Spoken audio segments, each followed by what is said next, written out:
আসসালামু আলাইকুম, কেমন আছেন সবাই?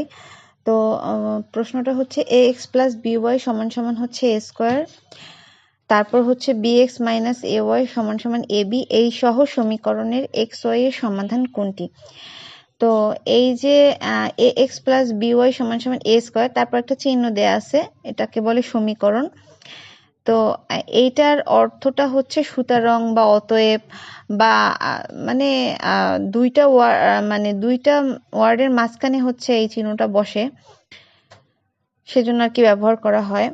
তো তারপরে হচ্ছে যে দেয়া আছে ax প্লাস by সমান সমান a স্কোয়ার, এইটা আমরা 1 নং সমীকরণ দিলাম, এবং bx মাইনাস ay সমান সমান ab, এটা হচ্ছে 2 নং সমীকরণ দিলাম। তারপর সমীকরণ 1 কে b দিয়ে গুণ করে এবং সমীকরণ 2 কে হচ্ছে a দিয়ে গুণ করতে হবে। এখন একটা প্রশ্ন আসতে পারে যে কিভাবে বুঝবো যে 1 নং সমীকরণকে b দিয়ে গুণ করতে হবে এবং 2 নং সমীকরণকে a দিয়ে গুণ করতে হবে।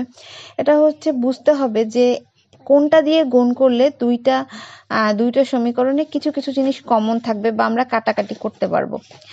তো সেভাবে বসালে দেখেন যে এই যে যদি আসে, তাহলে এই যে প্রথমের 1 নং সমীকরণকে b দিয়ে গুণ করার পর কিন্তু abx এই জিনিসটা কমন আসছে 2 নং সমীকরণ, এবং a স্কয়ার b এই জিনিসটাও কমন আসছে হচ্ছে সমীকরণ। তো এই যে পরিবর্তিত যে সমীকরণগুলো হয়েছে, যেমন 1 নং সমীকরণকে পরবর্তীতে b দিয়ে গুণ করার পর 3 নং সমীকরণ আসছে, এবং সমীকরণ 2 কে a দ্বারা গুণ করার পর এটা হচ্ছে 4 নং সমীকরণ আসছে।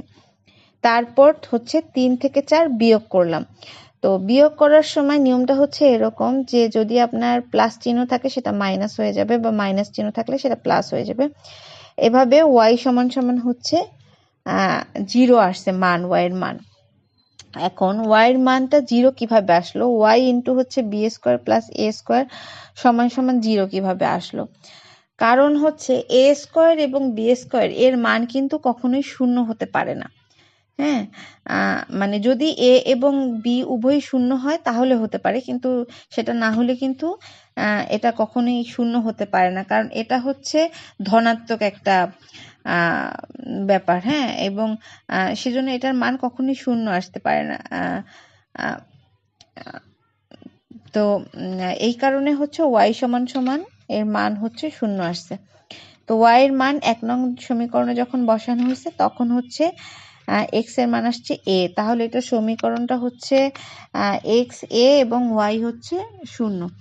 তো আশা করছি সবার ভালো লেগেছে, সবাই ভালো থাকবেন, আল্লাহ হাফেজ।